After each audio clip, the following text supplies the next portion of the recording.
Botticelli Casuals. The real casuals. Botticelli and Raphael, shirts and trousers. புதிய தலைமுறை நேயர்களுக்கு வணக்கம்.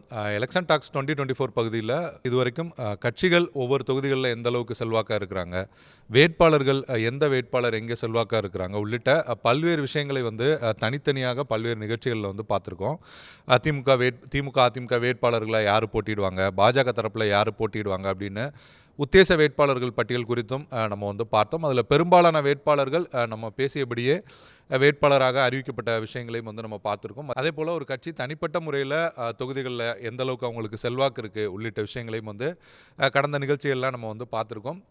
தற்போது ஏறக்குறைய எல்லா கட்சிகளையுமே வேட்பாளர்கள் அறிவிக்கப்பட்டு வேட்புமனு தாக்கல் முடிவடைந்து வேட்புமனு பரிசீலனை அப்படின்றதும் இன்று தொடங்கிட்ட விஷயங்களை தான் பார்க்கிறோம். அந்த வகையில் இனிவரும் காலங்களில் ஒவ்வொரு தொகுதியிலையும் யார் யார் போட்டியிடுறா, அங்கே கட்சிகளுக்கு எந்த அளவுக்கு செல்வாக்கு இருக்குது உள்ளிட்ட விஷயங்களை நம்ம பார்க்க போகிறோம். தென்சென்னை தொகுதியை இந்த வீடியோவில் நம்ம பார்க்கலாம். தென்சென்னை தொகுதியை பொறுத்த வரைக்கும் தமிழ்நாட்டில் இருக்கிற மிகப்பெரிய தொகுதிகளில் தென்சென்னை தொகுதியும் ஒன்று. அது மட்டுமல்ல, தென்சென்னை நாடாளுமன்ற தொகுதியில் விருகம்பாக்கம், சைதாப்பேட்டை, டி நகர், மயிலாப்பூர், வேளச்சேரி, சோழிங்கநல்லூர் உள்ளிட்ட 6 சட்டமன்ற தொகுதிகள் வருது. இதில் சோழிங்கநல்லூர் தொகுதி தான் தமிழ்நாட்டிலே அதிக வாக்காளர்களை கொண்ட சட்டமன்ற தொகுதியாக இருக்கிற விஷயங்களையும் நம்ம கவனிக்கணும். இந்த 6 சட்டமன்ற தொகுதிகளிலையுமே திமுக கூட்டணி வேட்பாளர்கள் தான் கடந்த முறை 2021 தேர்தலில் போட்டியிட்டு எம்எல்ஏவும் ஆயிருக்காங்க. அந்த வகையில் பார்த்தோம்னா தென்சென்னையில் இந்த தேர்தலில் யார் போட்டிடுறாங்க அப்படின்றத பார்க்கறதுக்கு முன்னாடி கடந்த கால தென்சென்னையோட தேர்தல் வரலாறு அப்படின்னு நம்ம எடுத்துட்டோம்னா கிட்டத்தட்ட திமுக தென்சென்னையில் 9 முறை போட்டியிட்டு வெற்றி பெற்றிருக்க விஷயங்களை நம்ம பார்க்குறோம். காங்கிரஸ் கட்சி 5 முறையும் அதிமுக 3 முறையும் தென்சென்னை தொகுதியில் வெற்றி பெற்றிருக்காங்க. ரொம்பவே ஒரு விஐபிக்கள் பலர் போட்டியிட்டு வெற்றி பெற்ற தொகுதியாகவும் தென்சென்னை இருக்குது அப்படின்னு தான் நம்ம சொல்லணும். அறிஞர் அண்ணா முதலில் போட்டியிட்டு வெற்றி பெற்றது அப்படின்றதும் தென்சென்னை தொகுதியில் தான். அதே போல் கலைஞரோட மனசாட்சி, திமுகவோட டெல்லி முகமாக பார்க்கப்பட்ட முன்னாள் மத்திய அமைச்சர் முர்சலிம் மாறன் அவர் போட்டியிட்டு தென்சென்னையில் போட்டியிட்டு எம்பியாக வெற்றி பெற்றிருக்காரு. அதே போல் முன்னாள் குடியரசுத் தலைவர் வெங்கட்ராமன் அவருமே தென்சென்னை தொகுதியில் போட்டியிட்டு எம்பியாக இருக்காரு. அதே போல் வைஜெயந்தி மாலா அவங்களுமே 2 முறை தென்சென்னை தொகுதியில் போட்டியிட்டு எம்பியாக இருக்காங்க. அதே போல் தற்போது திமுகவோட நாடாளுமன்ற குழு தலைவரும் முன்னாள் மத்திய அமைச்சர் தற்போது எம்பியாக இருக்கிற டிஆர் பாலுவுமே தென்சென்னையில் தொடர்ச்சியாக போட்டியிட்டு வெற்றி பெற்றிருக்காரு. 2019 தேர்தலில் தென்சென்னை தொகுதியில் திமுக சார்பில் தமிழச்சி தங்கப்பாண்டியனும் அதிமுக சார்பில் ஜெயவர்தனும் போட்டியிட்டாங்க. அதில் ஜெயவர்தனை விட 2,62,200 வாக்குகள் அதிகமாக பெற்று தமிழச்சி தங்கப்பாண்டியன் எம்பியாக வெற்றி பெற்றாங்க. அடுத்ததாக பார்த்தோம்னா மக்கள் நீதி மையம் சார்பில் போட்டியிட்ட ரங்கராஜன் அவருமே 1,00,000க்கும் அதிகமான வாக்குகள் தென்சென்னை தொகுதியில் பெற்றிருந்தார். 4வதாக நாம் தமிழர் கட்சியோட வேட்பாளர் ஷெரின் அவங்களுமே 50,000 வாக்குகள் பெற்றிருந்தாங்க.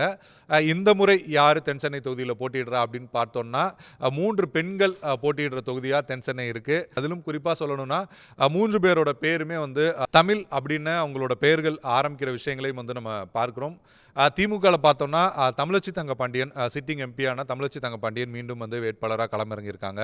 பாஜக சார்பில் யாருமே எதிர்பார்க்காத விதமாக, ஏன்னா தென்சென்னையோட பாஜக வேட்பாளர் கருணாராஜன் போட்டியிடுவாரா, எஸ்ஜி சூர்யா போட்டியிடுவாரா அப்படின்னு பல்வேறு நபர்களோட பெயர்கள் உத்தேச வேட்பாளராக வந்தவண்ணம் இருந்தது. ஆனால் புதுச்சேரி மற்றும் தெலுங்கானாவோட ஆளுநர் பதவியை ராஜினாமா செய்துவிட்டு தமிழிசை பாஜகவோட தென்சென்னை வேட்பாளராக களமிறங்கியிருக்காங்க. அடுத்ததாக பார்த்தோம்னா தமிழ்ச்செல்வி நாம் தமிழர் கட்சியின் சார்பாக தமிழ்ச்செல்வி அவங்க வேட்பாளராக களமிறங்கியிருக்காங்க. அதிமுக சார்பில் கடந்த முறை போட்டியிட்டு இதே தொகுதியில் தோல்வி அடைந்த ஜெயவர்தன் மீண்டுமே களமிறங்கியிருக்காரு. 2014 தேர்தலில் அவர் இதே தொகுதியில் போட்டியிட்டு எம்பியாக வெற்றி பெற்றிருந்தார். அவர் இந்த முறை அதிமுக சார்பில் போட்டியிடுறாரு.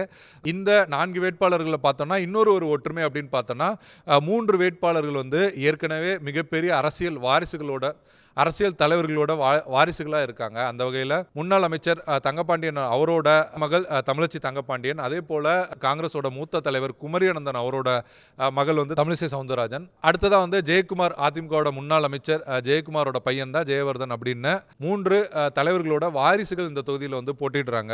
அடுத்ததாக பார்த்தோம்னா இன்னொரு ஒற்றுமை அப்படின்னு பார்த்தோம்னா இதில் ஒருவர் தமிழ்ச்செல்வி ஒரு பேராசிரியராக இருக்காங்க. தமிழச்சி தங்கப்பாண்டியன் இதற்கு முன்பாக முழு நேர அரசியல் பணிக்கு வருவதற்கு முன்பாக ஆங்கில பேராசிரியராக தான் இருந்தாங்க. தமிழிசை சவுந்தரராஜனும் அடிப்படையில் ஒரு மருத்துவர், முழு நேர அரசியல் அதற்கு முன்பாக முழு நேரமாக மருத்துவ பணி தான் பார்த்துட்டு வந்தாங்க. தற்போது அதிமுக சார்பில் போட்டிட்டு இருக்க ஜெயவர்தன் அவருமே ஒரு மருத்துவர் தான்.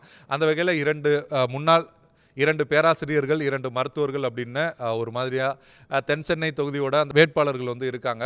இது தவிரவும் பல்வேறு நபர்கள் சுயேட்சையாகவும் போட்டிடுறாங்க அப்படின்னு தான் நம்ம பார்க்க முடியுது. பிரதான போட்டி அப்படின்னு நம்ம பார்த்தோம்னா இந்த 4 வேட்பாளர்களில் பிரதான போட்டி அப்படின்னு பார்த்தோம்னா திமுக அதிமுக வேட்பாளர்களுக்கு இடையிலான போட்டியாக இருக்கும் அப்படின்னு தான் வந்து பொதுவாக வந்து பார்க்கப்படுது.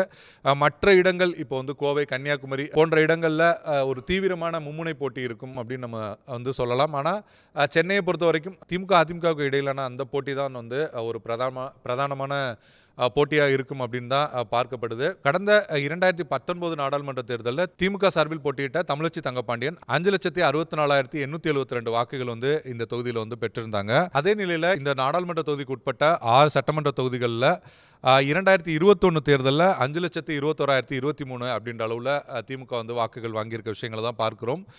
இதில் வேளச்சேரி தொகுதியெலாம் காங்கிரஸ்க்கு ஒதுக்கப்பட்டது அப்படின்ற விஷயங்களும் இருக்குது. ஆனாலும் கூட 2019 வாங்கிய வாக்குகளை விட கணிசமான வாக்குகள் வந்து குறைந்திருக்கு அப்படின்ற விஷயங்களை தான் வந்து நம்ம வந்து பார்க்க முடியுது. அதே வேளையில் அதிமுக வேட்பாளர் ஜெயவர்தன் 2019 கிட்டத்தட்ட 3 லட்சம் வாக்குகள் அப்படிங்கிறத வந்து வாங்கியிருக்காரு. அதே நிலையில் 2021 சட்டமன்ற தேர்தலில் இந்த நாடாளுமன்றத்துக்கு உட்பட்ட அந்த 6 சட்டமன்ற தொகுதிகளில் கிட்டத்தட்ட 4,20,000 வாக்குகளை அதிமுக வாங்கியிருக்கிற விஷயங்களையும் கவனிக்க முடியுது. அந்த வகையில் கடந்த 2019 தேர்தலை விட 1,20,000 வாக்குகள் அதிகமாக இந்த தொகுதியில் அதிமுக வந்து பெற்றிருப்பதையும் நம்ம வந்து பார்க்க முடியுது. பாஜக நம்ம எடுத்துக்கிட்டோம்னா கோயம்புத்தூர், திருப்பூர், கன்னியாகுமரி, திருநெல்வேலி உள்ளிட்ட தென்காசி உள்ளிட்ட தொகுதிகளை தவிர்த்து சென்னையில் பாஜகவுக்கு ஒரு ஃபேவரான தொகுதி அப்படின்னு நம்ம பார்த்தோம்னா தென் சென்னை வந்து நம்ம கண்டிப்பாக சொல்லலாம். மற்ற தொகுதிகளோடு ஒப்பிடும்போது தென் சென்னை தொகுதியில் பாஜகவுக்கு கணிசமான வாக்குகள் இருக்கிற விஷயங்களை தான் நம்ம பார்க்கிறோம். 2016 தேர்தல் எடுத்துக்கிட்டோம்னாலும் இந்த நாடாளுமன்ற தொகுதிக்கு உட்பட்ட 6 சட்டமன்ற தொகுதிகளில் பாஜக 86,000 வாக்குகள் வந்து வாங்கியிருக்காங்க. கூடுதலாக இந்த தொகுதிக்கு உட்பட்ட டி நகர், மயிலாப்பூர், வேளச்சேரி போன்ற தொகுதிகளில் பாஜகவுக்கு கணிசமான வாக்கு வங்கி இருக்கிற விஷயங்களையும் நம்ம வந்து கவனிக்க முடியுது. அது மட்டுமல்ல 2016 தேர்தலில் இதே இந்த நாடாளுமன்றத்துக்கு உட்பட்ட விருவம்பாக்கம் சட்டமன்ற தொகுதியில் தான் தமிழிசை சவுந்தரராஜன் போட்டிட்டாங்க.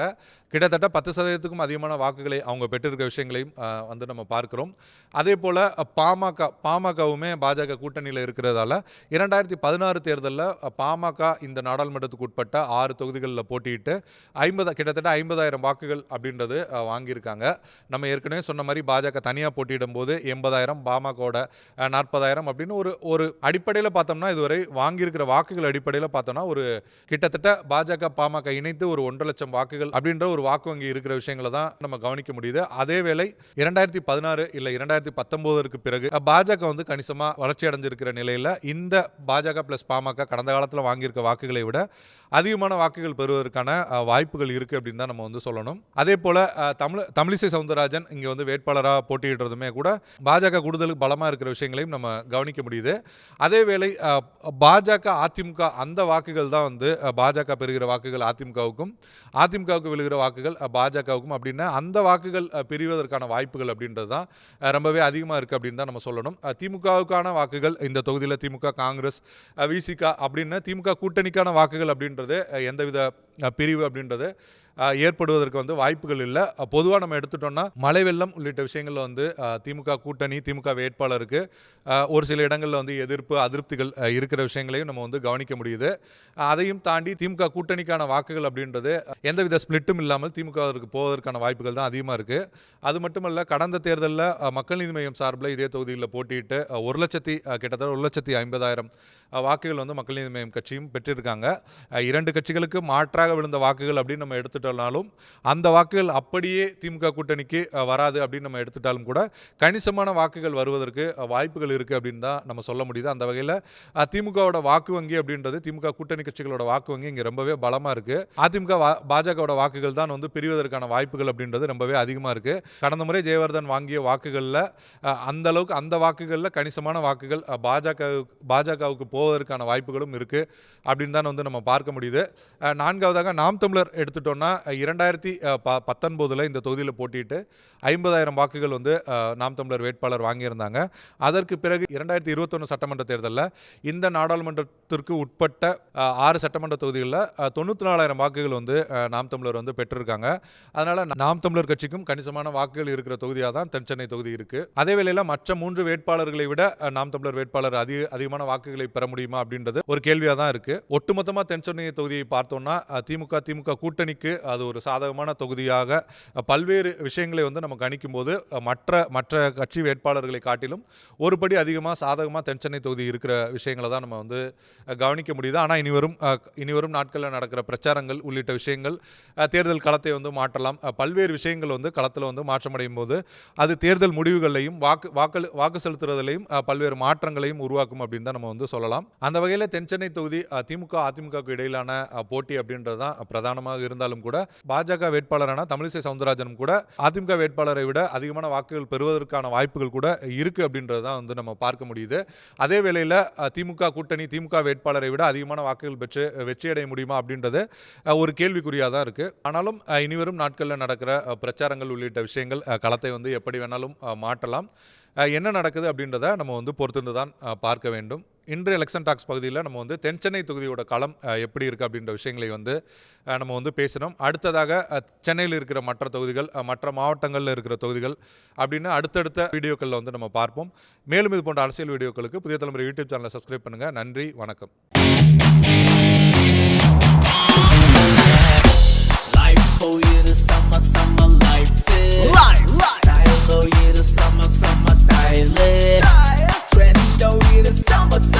Botticelli Casuals.